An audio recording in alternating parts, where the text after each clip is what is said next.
Olá, muito bom dia, muito boa tarde, muito boa noite. Você está no podcast Fractais. Eu sou Alexandre Valverde, você está com Ide Miguel, Dani Dutra e Felipe Wasserman. E hoje a gente vai falar sobre uma questão super importante para a nossa condição de neurodivergentes, que é a questão da autoestima, do amor próprio, da autoindulgência, da autoaceitação, da autocobrança, da autoexigência. Então, todas essas questões que estão ligadas a como nós nos vemos, como nós nos toleramos, como nós nos amamos. Então, eu queria começar, Dani, te perguntando como que você entendia e vivia o seu amor ou o seu desamor próprio antes do diagnóstico? Ai, Ale, essa coisa do auto foi ótima, porque o auto, como eu já disse para vocês, eu me identifiquei com tudo. Autoindulgência, autoamor, autocobrança. Autismo, né? Então, acho que tem um pouco esse reflexo do em si mesmado, né? Que você fala muito bem em relação ao autismo, que traz muito uma crítica, né? Uma crítica, enfim, em tudo que a gente faz. E acho que o diagnóstico, ele de alguma forma, ele me liberou um pouco dessa autocrítica que eu tinha em alguns pontos da minha vida. Não posso falar que ele, enfim, mexeu com todos os pontos, mas acho que tem uma questão, principalmente, que eu falo, né, de pertencimento, ou de você ter um mínimo deslocamento, né, de se sentir deslocado em relação ao grupo que você faz parte, sempre assim um pouquinho, que eu acho que isso diminuiu, né, diminuiu essa percepção, ou talvez não é nem que diminuiu a percepção, mas acho que me deu um entendimento sobre isso, sobre, eu estou um pouco descolada dessa média, desse grupo, mas ok, assim mesmo. Então eu parei de me preocupar com esse descolamento que eu tinha em relação aos grupos dos quais eu faço parte. Mas você vivia antes, Dani, uma questão de uma espécie de sufoco, uma coisa muito opressora de você para com você mesmo em relação a essas autoexigências, autocobranças, tudo assim, era muito angustiante para você isso? Você vivia isso de uma maneira muito aflita no seu cotidiano? Eu acho que eu vivo. Eu acho que isso, o diagnóstico não tira isso, né? Não tira o sentimento. Acho que ele tira a culpa, mas ele não tira a cobrança. Né? Mais nesse sentido. Pelo menos para mim foi assim. Agora, e para vocês? Bom, gente, mulher é sempre, enfim, nesse quesito, né, é bem mais complexo. Acho que temos nossas complexidades aí, que talvez para você seja mais fácil, mas... Eu acho que a questão é que é difícil separar a definição de amor próprio, já respondendo aqui, a quebra da diferença entre amor próprio, pré-diagnóstico e pós-diagnóstico. Acho que são duas coisas interessantes, porque a pergunta do Alê é o que mudou ao saber o diagnóstico, porque isso, e é muito importante para mim essa parte, porque eu sempre tive uma coisa, acho que eu sempre tive muito amor próprio, essas coisas assim, mas eu sempre tive uma questão de querer me importar muito com os outros, a opinião dos outros, com quantidade de amigos, número de amigos e coisas para sair, e até numa visão mais macro do que micro em relação à quantidade. Aí quando eu recebi o diagnóstico, eu comecei a me conhecer, entender um pouco mais em relação ao que é interessante para mim, que tipo de conversa é interessante para mim, que tipo de conteúdo é interessante para mim, essa necessidade que eu tinha, a quantidade de amigos, dessa importância que eu dava para isso diminuiu, o que para mim foi muito importante. Então eu acabei tendo um amor próprio maior, que muito ocorreu com a diminuição da necessidade externa para refletir esse amor. Eu sou uma pessoa que sempre uso o meio para até explicar o próprio ser, assim, eu faço isso com uma certa constância.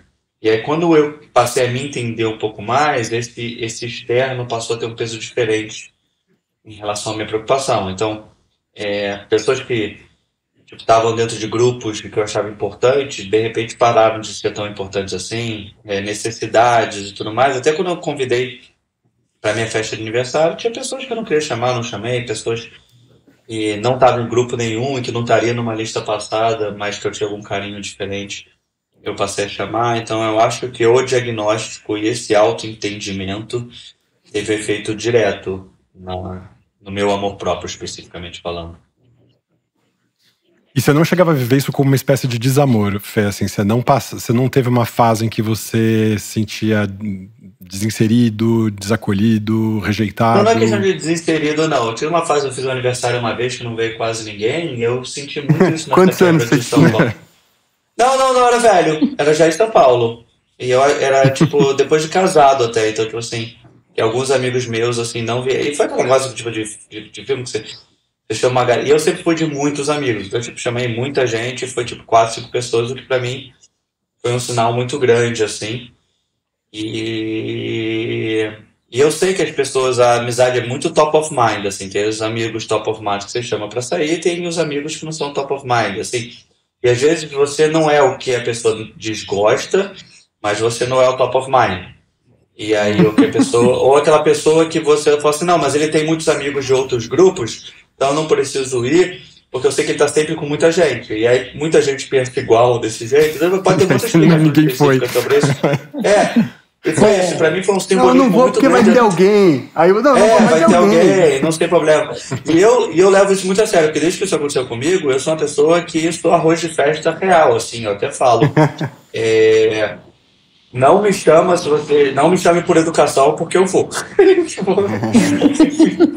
Então, eu acho que tem esse. Eu acho que até da minha parte disso ter me afetado de algum modo, eu me importar muito que isso não aconteça com outras pessoas especificamente.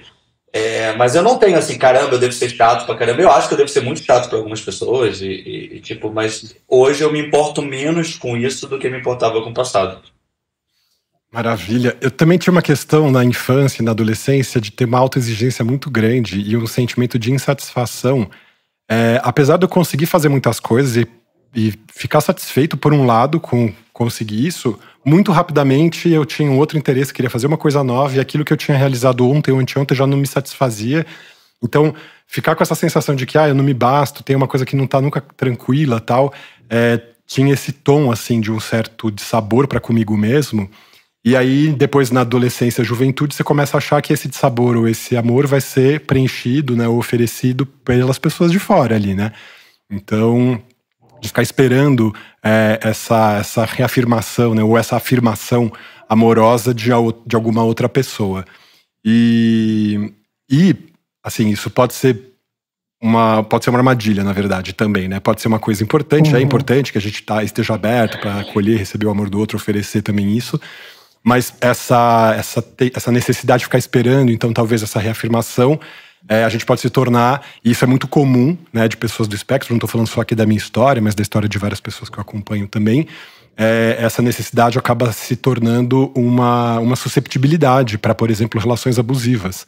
Né? Então isso é uma coisa sabida também das pessoas neurodivergentes, que elas são mais suscetíveis a isso, por conta dessa dinâmica, dessa rejeição social, que baixa a autoestima, então a gente já tem uma sensação de insatisfação, nosso amor próprio vai lá embaixo, a gente fica esperando essa reafirmação do outro. E isso é uma coisa muito importante, porque também associada a essa questão, tem esse aspecto da nossa ingenuidade, de uma certa doçura, uma certa candura que também predispõe a gente para situações abusivas. Então, você junta essas características todas com alguém que esteja mal intencionado e queira se aproveitar dessa condição, os caras podem fazer da gente gato e sapato, né?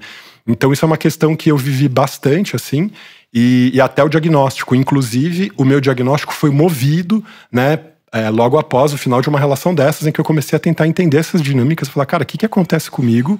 E aí, juntando as peças, olhando o quebra-cabeça ali desmontado na minha frente, eu consegui concluir isso. Mas veio a partir dessa questão também. E aí, claro, o choque que me veio dessa questão, falar, nossa, o fato de eu não perceber a minha neurodivergência, tá suscetível assim, me deixou predisposto para uma relação abusiva, eu não quero nunca mais isso, né? Então, poder também afirmar essas questões, olhar para isso e começar a me proteger até nesse sentido foi super importante. E o diagnóstico que veio trazer essa afirmação para mim. É muito interessante, Ale, isso que você trouxe. porque, de certa maneira, a minha ideia de amor próprio, hoje, quando eu olho para ela, eu vejo que era uma forma de masking, que acho que foi o episódio anterior que a gente fez. Foi muito essa coisa de poder ser facilmente dominado, assim, né? Por sempre querer agradar, sempre querer se encaixar. De maneira que você se torna muito suscetível a não se olhar, a se odiar, porque você nunca se encaixa. E nesse sentido, eu comecei a tentar entender mais a ideia do amor e sempre acabava caindo naquela coisa de que se amar é amar o outro porque somos um espelho do outro, né? O meio ao nosso redor nos forma, então se a gente aprende a olhar para esse meio e sentir amor, que nada mais é do que uma amplitude que te traz uma neutralidade para se olhar, é conseguir olhar para você mesmo. E hoje eu vejo que isso era muito uma forma de masking mesmo, porque eu não queria olhar para minha dor. Eu estava encontrando uma maneira de falar, tipo, cara, isso faz parte, sabe? Isso é um processo para você atingir um lugar maior de amor, né? De passar as suas barreiras pessoais, de passar os seus traumas. E é muito interessante, sei lá, como, por exemplo, aquela música do Gilberto Gil, Se Eu Quiser Falar com Deus. Aí ele fala, eu tenho que me sentir o cão, né? Muito essa coisa também dessa culpa católica. Então, eu tinha muita ideia desse amor de sofrer por dentro. Mas não sofrer no sentido de sofrimento de grandes desilusões, mas sofrer no sentido de me punir. Como? Não entendendo as minhas reais demandas, né? Tipo, sempre olhando para mim e tentando achar um porquê. E não só aceitando aquilo, né? Não só aceitando que eu poderia ser daquele jeito. Então, nesse sentido, a chegada do diagnóstico vem como um marco muito importante. Porque eu estava numa busca sem fim, né? Como um cachorro correndo atrás do próprio rabo. E o diagnóstico, ele trouxe o nome, mas ao mesmo tempo também ele colocou um vazio hoje, que para mim é muito complexo de se preencher, e aí até queria saber de vocês isso. No sentido de que a gente viveu muito tempo da nossa vida, né, se enxergando de uma maneira. E aí vem uma coisa que muda isso, né, ou pelo menos dá vazão para o que não estava tendo vazão. Porém, são muitos anos versus um diagnóstico muito recente. E o corpo, as relações, são estruturas que se formam. E você só não pega e vira que nem um interruptor. Até que às vezes pra gente isso é fácil. Eu não sei se vocês compartilham disso.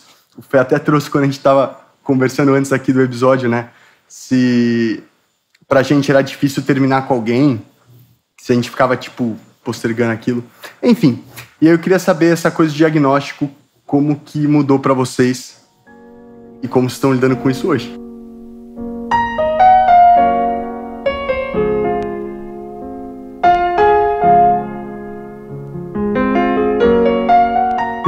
Bem legal, Id. Nesse sentido, a questão do... O meu diagnóstico ele começou a acontecer no meio da pandemia exatamente porque eu comecei a criar algumas estratégias de autocuidado e de amor próprio. Inclusive, eu fiz um desenho de uma maçã do amor próprio que eu colei em cima do meu espelho no banheiro pra ficar olhando pra ela e falar assim, essa maçã eu vou comer todo santo dia agora. E que tinha a ver com essa coisa desse ritual de fazer exercício físico, de ficar olhando pro meu corpo. De novo, né, quando a gente fala dessa questão do eu, que eu não tenho uma clareza sobre o meu eu, assim, então eu preciso ficar me olhando no espelho pra falar assim, esse que tá aí na frente é o Alexandre, está se exercitando, está se cuidando. Então, o resgate começou muito a partir dessa questão física também. Desse cuidado com o próprio corpo, com a própria imagem, essa capacidade de poder olhar para partes que eu não gostava de mim e falar assim, cara, eu não tô gostando da minha barriga, então eu vou ficar olhando para ela até gostar dela, assim. E movimentando e dançando essa parte, mexendo isso, até conseguir ficar amoroso dessa parte em relação a mim, assim.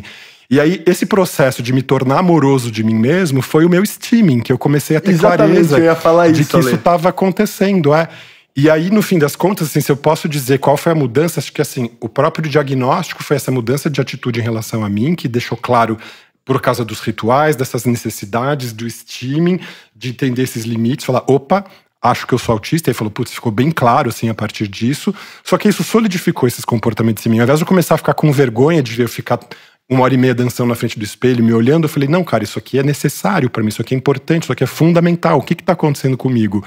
E aí eu comecei a aceitar muito isso, assim. Então, o diagnóstico, ele mudou em mim uma questão de que eu consigo entender as minhas fronteiras, os meus limites, e respeitar esses limites e fazê-los serem respeitados pelas pessoas. De novo, respeitar não é obedecer, eu sempre gosto de falar isso. criei uma capacidade de me autodefender, de fazer uma autoadvocacia de mim mesmo, de me apresentar, falar, olha, eu sou do espectro, eu tenho essas características, eu vou ter um pouco de dificuldade de me relacionar aqui agora, sabe assim? Pontuar isso facilitou muitíssimo a minha vida.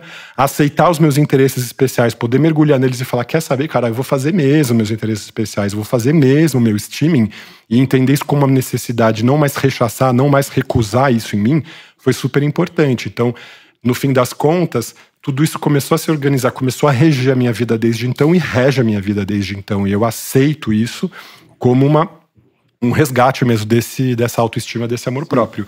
E com isso, eu também aprendi a acessar esses circuitos, né, de abuso, esses circuitos tóxicos. Quando eu chego e vejo acontecendo, eu falo, Então eu já consigo me proteger muito mais facilmente, porque antes, um dos meus desamores próprios era ficar duvidando constantemente das coisas que eu sentia e pensava. Porque como minha cabeça é uma miríade de pensamentos, uma constelação de ideias, eu ficava pensando e dispensando aquilo que eu ficava sentindo sobre alguém, sobre alguma coisa, e ficava me desautorizando de sentir ou me posicionar em relação àquela pessoa daquele modo. E eu falei, cara, eu não faço mais isso, agora eu me afirmo muito mais facilmente. É interessante, o meu processo nesse sentido passa pelo mesmo lugar que o seu, Ale, mas talvez pelo meu momento de vida, e acho que isso talvez diz respeito à idade nesse caso, né? Eu ainda estou numa fase muito de me afirmar. Me afirmar de maneira bem pragmática mesmo, tipo, financeiramente, né? E por aí vai. Então, isso me coloca num lugar hoje que me gera muita revolta. E de maneira que eu acabo me agredindo muito. O que eu quero dizer com isso? Vou dar um exemplo de agora. Eu acabei de mudar para Ilhabela e aqui eu voltei a mergulhar, né? Que é algo que está ao meu entorno. É possível para mim. Algo que eu já fazia de antes. E aí, mergulhando nisso, né? Literalmente. Na ideia do mergulho. Exato. Eu comecei a lembrar de tudo, que era possível fazer uma carreira e que não sei o que. Eu falei, nossa, porque eu lembro que quando eu comecei a mergulhar, que eu falei, putz, é um esporte que você tem que ser muito rico para fazer. Se você mora em São Paulo. Ou você trabalha com isso, né? E aí eu lembro que eu me fascinei muito com essa ideia de tornar isso uma carreira e meio que foi apagado porque ninguém ao meu redor deu trela. E essa coisa do diagnóstico, né? Nós entendemos, por exemplo, que temos gostamos de fazer muitas coisas diferentes, muitas facetas.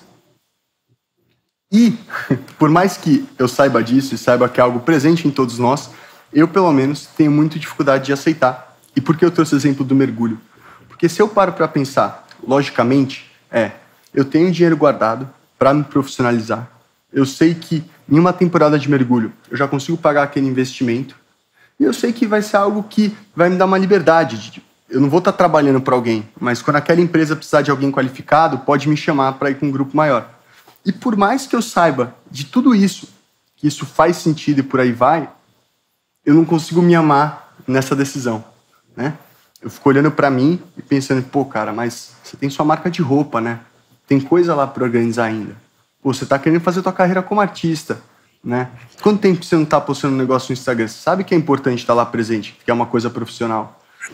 E aí, na verdade, isso é o quê, né? Isso é minha família, as pessoas que sempre colocaram em cima de mim, aquela coisa do, putz, Id, vai mudar de novo de ideia, né? Ou aquela coisa meio que solta, nossa, quantas coisas você já fez, né?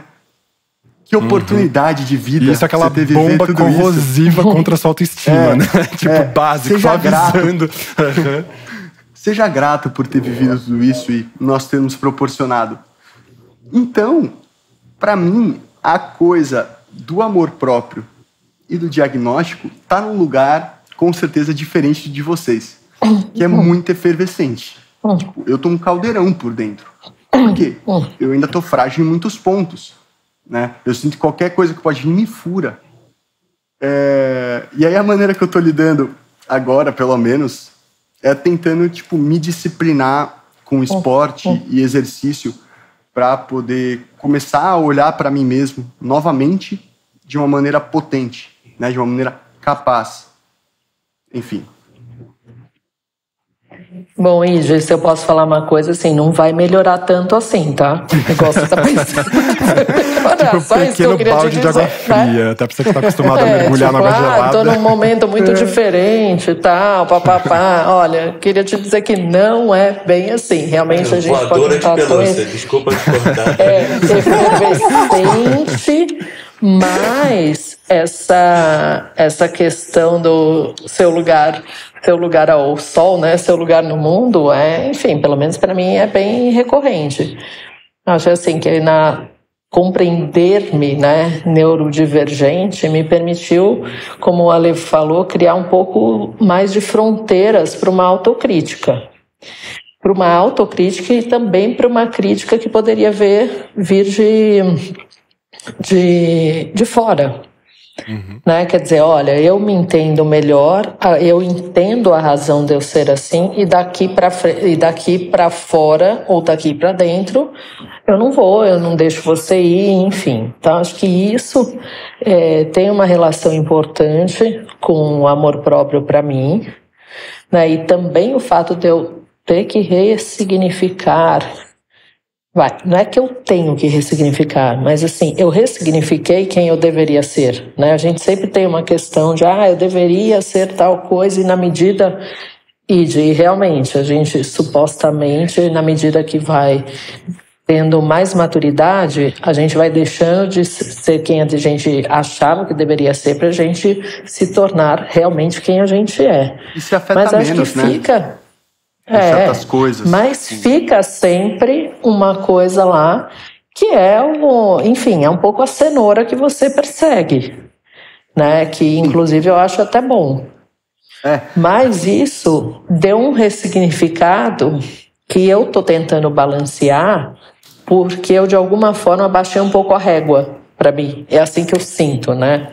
Assim, você fala assim, não, então agora que eu sou assim, agora que eu penso assim e tal, então eu posso ser desse jeito X. Mas de você ser mais gentil com você mesma também, Dani, está falando nesse sentido? Quando você fala dessa fronteira para autocrítica, de você parar de ser tão virulenta com você mesma, assim, também, né? Nesse sentido, exato, se eu tô entendendo, eu acho assim, que tem, exatamente, tem razões muito boas para isso, mas por outro lado, eu acho que tem uma questão de você perseguir um objetivo que eu posso ter afrouxado nesse momento. Entendeu? Eu falo assim, não, então, tô tão gostosinho aqui, tô com o meu amor próprio, então deixa eu ir mais devagar aqui, nesse lugar que eu deveria perseguir ou até ir mais rápido. Então, acho que essa é uma questão que veio também com o diagnóstico, e acho que não é uma questão que veio com o diagnóstico de forma, como eu quero dizer,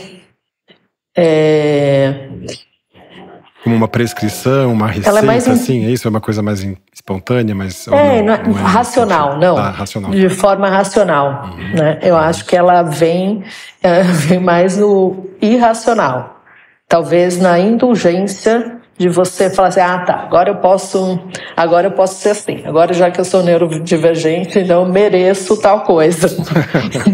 Talvez criou um pouco mais de indulgência para mim. Acho que esse equilíbrio é um equilíbrio que eu estou perseguindo, né, para poder. Até vocês estão falando tanto de exercício físico e tal, e, enfim, eu não tô nessa, quando eu claramente eu deveria, mas eu tô zero, entendeu? E assim, o Ale sabe, eu fico assim, qual que é a motivação bacana que eu vou ter pra fazer isso? Vamos mergulhar. Não procure a motivação, enfie-se na tarefa, antes de se motivar. Sério, Dani, você vai amar o mergulho. É uma coisa assim... Pra mergulhar. Gente autista, você entra em outro mundo. Eu já fiz um curso de mergulho, eu não fiz o batismo. Não, vem fazer o batismo aqui, Dani, pelo amor de Deus. Bora lá todo mundo pra Ilhabela. Pois que já faz tanto tempo que eu tenho que refazer o curso de mergulho. E agora tem tudo online. Massa. Mergulho online era só o que me faltava, né? Não é isso. Os aprendizados técnicos teóricos, né? Isso, você consegue fazer o teórico online, aí você apresenta no Dive Center que você foi aprovado, e aí você dá a entrada no prático. Tampo o nariz e vai descendo na tela. Mergulho à parte. O Fê não falou tem ainda. Consideração sobre esse tema? Exatamente. Então aqui O Fê se escondeu aí. Disso, né? Não, tô só esperando, ouvindo tudo. Então, eu tô pensando em muitas frentes, na verdade. Tipo assim, eu tô numa fase. Eu acho que a gente tem que quebrar amor próprio em várias partes, né? Em várias fases da vida, né? Então, tipo assim, está bem no trabalho, está bem no relacionamento, está bem na família, está bem com os amigos, tem uma definição de amor próprio. É um amigo seu, acontece alguma coisa séria com um amigo seu, alguém te conta uma história e tem uma redefinição de. Tipo assim, eu acho que falar de amor próprio como uma coisa constante não é verdadeiro, como felicidade não é uma coisa constante, como nada é uma coisa constante. Então, por exemplo, eu estou no momento agora que eu saí do meu antigo trabalho e estou numa fase de transição. Já está até mais bem encaminhado do que eu tinha imaginado, mas é uma fase de reavaliação de si mesmo e de amor próprio e tudo mais. Eu utilizo esse momento para marcar muitas reuniões de networking, para conhecer muita gente. E aí, tipo assim, um sinal de amor próprio tipo, comigo mesmo é as pessoas aceitarem fazerem reuniões comigo de bobeira à tarde, tipo, CEOs de empresa, diretores, assim, para falar... Responderem suas enquetes no LinkedIn. Responderem as enquetes. Não, mas até, tipo assim, eu marco 4 ou 5 cafés por dia. Eu vivo na Vila Olímpia, tipo assim, vivo amanhã tem... Tipo assim, eu marco muitas reuniões de network e reuniões engraçadas. Por exemplo, eu marquei semana passada com o presidente de uma grande empresa que eu nunca conheci na vida, porque ele curtiu um post no LinkedIn. Eu falei, pô, você quer tomar um café? Ele é presidente. E isso é engraçado, porque você entra lá na empresa do cara e fala, putz, tem reunião com quem? Ah, com o presidente. Você vem de qual empresa? Ah, não, é pessoal. Aí você vê que o cara quer conversar contigo sobre nada. E teve, tipo assim, e aí é assim que eu vou ativar. E eu gosto disso, que eu acho que é o contrário do autista em todos os aspectos. Mas assim, eu me sinto super confortável de ir num ambiente desconhecido e sair falando com as pessoas. Mas aí eu vejo o carinho que as pessoas têm e como elas me veem. Isso ajuda de algum modo, mesmo eu estando num momento que ainda ninguém. Que eu acho que, tipo assim, até trabalho é uma coisa nível casamento, nível. Achar um amigo da vida e tudo mais. Você tem que achar a pessoa perfeita, que é perfeita. Eu posso achar a pessoa perfeita e ela não me achar perfeito e vice-versa. Ou ela me achar perfeito, mas eu acho que eu valho mais ou menos. Então, assim, tem muitos aspectos dessa parte e esse é um momento de muito autoavaliação constante. Então, será que alguém vai... Será que esse é o momento? Eu ligo para uma pessoa e falo, putz, você seria a vaga perfeita, mas a vaga já foi. Então, tipo, eu não sou mais tão perfeito. E, tipo assim, uma constante avaliação de você mesmo em relação ao sucesso, expectativa e tudo mais. E aí poderia ser um momento que essa minha autoavaliação poderia estar bem negativa. Em antigos momentos que eu fiquei entre trabalhos, eu fiquei num momento muito mais depressivo do que agora. E agora eu estou muito mais confortável comigo mesmo. Obviamente que dinheiro afeta, e eu acho que o dinheiro tem vários simbolismos e coisas. E o tempo que vai... E eu sempre falo assim, são só 2 semanas, já tá aparecendo coisa. Então, assim, você vai se auto-explicando para melhorar isso, mas, assim, é uma fase, e é a primeira vez que eu fiquei especificamente... É que eu tenho muitos trabalhinhos, né? Mas trabalho físico, fixo, seguido, mas é uma fase que está sendo muito interessante para mim. Então, é como uma autoanálise, é a primeira vez pós-diagnóstico. Então, tem essa parte bem... Tem muita gente querendo fazer coisas assim comigo. Eu que não quero abrir empresa de jeito nenhum mais. Mas isso acontece... Não tente me convencer a abrir empresa aí, eu não vou abrir nenhuma empresa. Não, eu também, cara... De mergulho na Ilha Bela. Não, eu tô fugindo. Falei isso, eu tô com uma camisa que um amigo meu... Fui hoje conversar com um amigo meu que ele abriu uma empresa de camisas. E aí ele me deu essa camisa. Irado.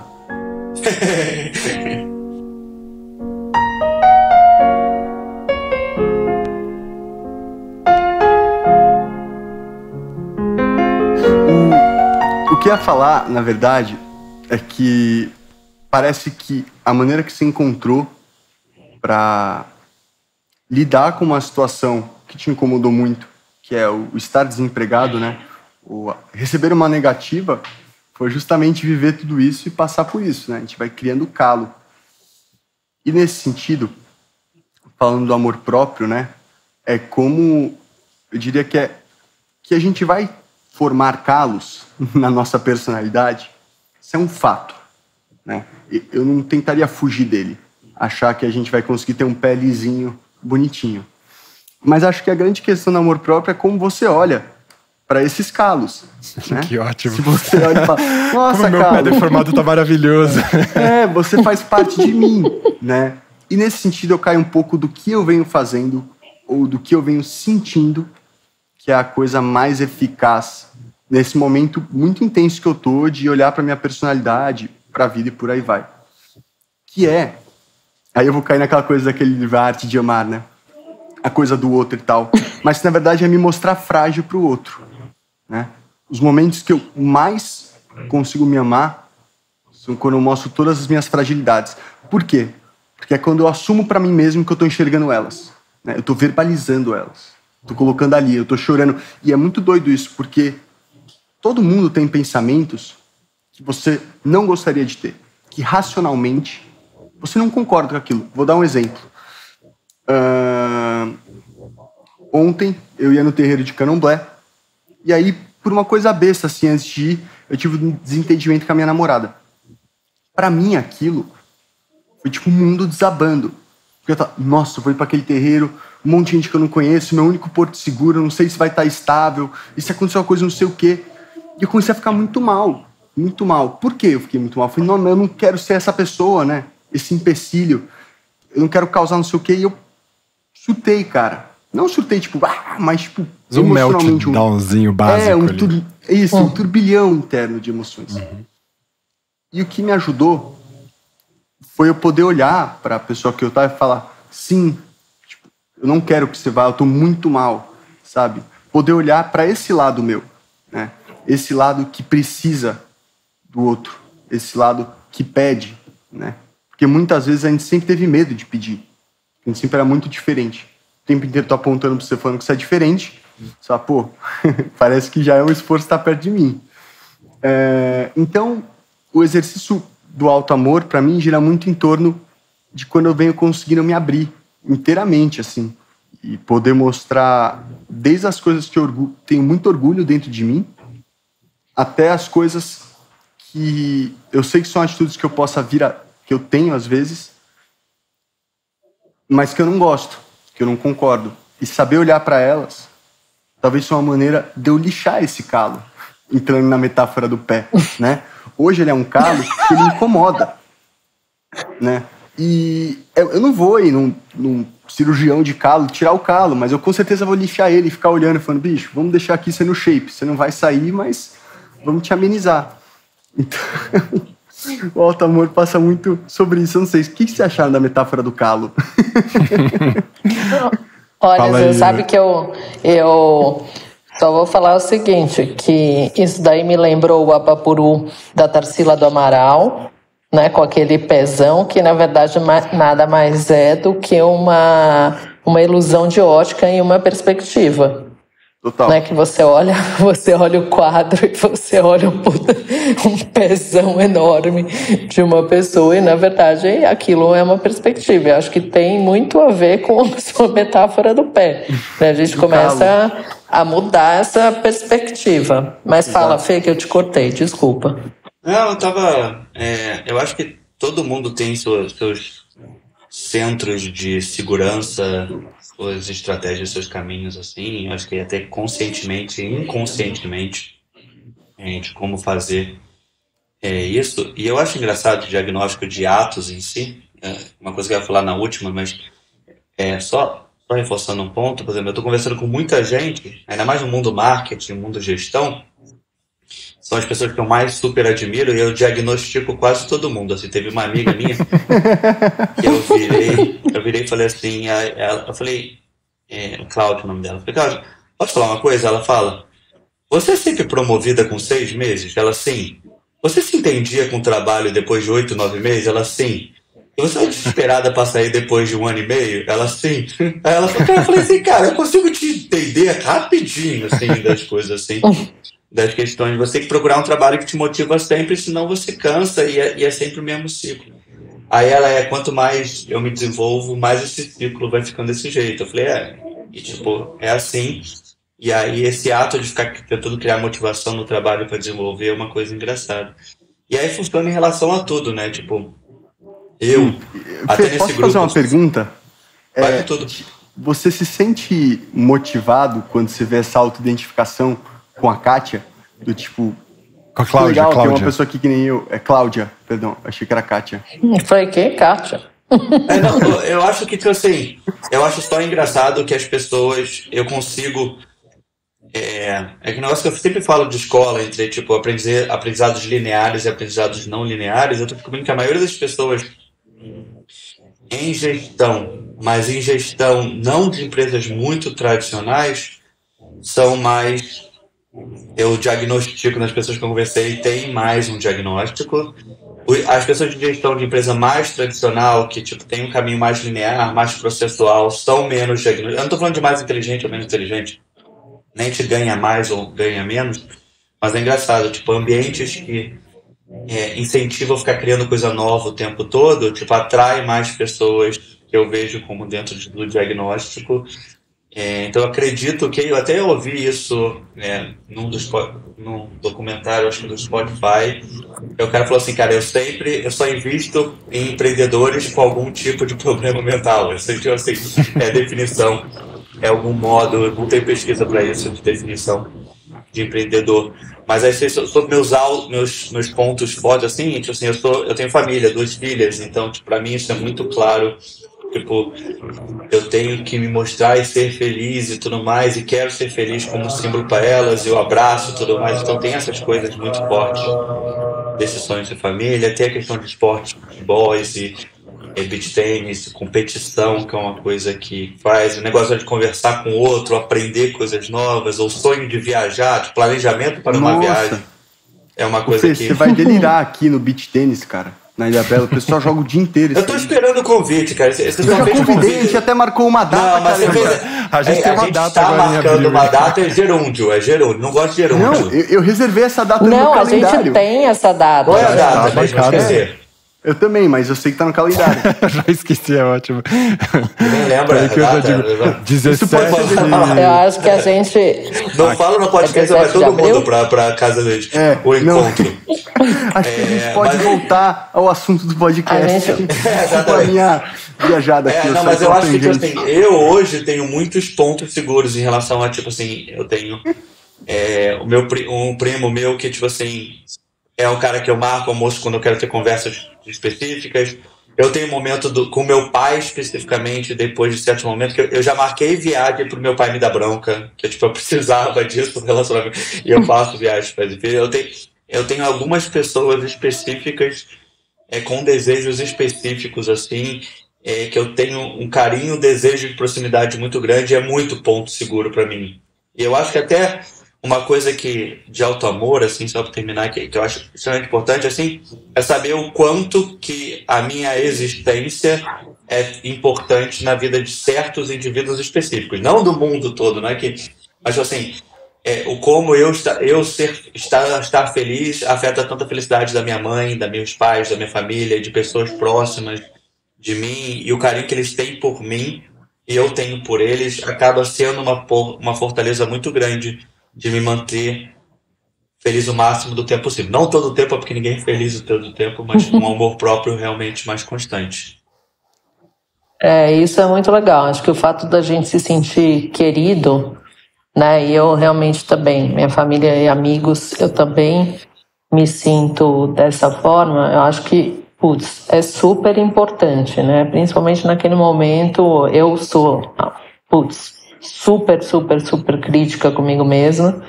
Então, esse apoio externo muitas vezes me tira daquele rodamuinho, às vezes, que eu entro, né? Que, by the way, eu tô agora. Então, Dani, eu também tô. Tamo junto. Vamos nos dar as mãos. Vamos nos dar as mãos, mas acho que é isso. Então, assim, eu gosto muito de conversar, de trocar, porque esse é o meu maior exercício, né, de amor próprio, não ficar só comigo mesmo, né? Eu troco muito, às vezes tem gente até que acha que isso é demais, né? Para algumas percepções aí externas tem muito aquela coisa, mas você fala demais da sua vida ou de você, do que você sente. Eu não tenho vergonha de falar o que eu sinto e como e como eu me sinto em relação às coisas, eu acho que isso facilita muito para mim. E então, enfim. Enfim, cada um sabe a dor e a beleza de ser o que é. Não é isso? Sim. Parece o negócio do Dia da Mulher que a gente fez aqui, também tinha essa a dor e a delícia de ser mulher, né? Delícia, a beleza também, né? Uhum. Mas, Dani, você terminou, perdão? Não, terminei. Perfeito. Não, só para complementar, então, terminar aqui o nosso episódio de hoje, também falando dessas questões de ações e estratégias de autocuidado e que eu tenho feito ultimamente e tal. Então, acho que além dessa questão do cuidado com o corpo, com a questão da dança, dos exercícios físicos, eu também corto meu cabelo, que eu acho que isso foi muito bom, porque eu tinha aquela coisa do desgosto de ir pra qualquer salão e sair desesperado e falar, cara, as pessoas não conseguem cortar cabelo de dinheiro. Não, exatamente. Eu já fiz uma conta também nos últimos, sei lá, faz uns 9 anos. Eu também já fiz essa conta. Dá pra comprar um carro, cara, em 10 anos de economia de cabeleireira. Nossa, Dani, mas o meu cabelo de índio liso pra caramba aqui, cara, ninguém acerta, eu só fazia um tigelinho, era infernal, assim. Aí eu aprendi, criei uma técnica pra cortar meu próprio cabelo. Eu falo, cara, meu cabelo pode ser legal, que bom, assim. Então isso é uma coisa bem simples que eu faço em relação à questão de amor próprio. Mas tava pensando numa outra coisa agora, para além da dança, da jardinagem, essa coisa toda.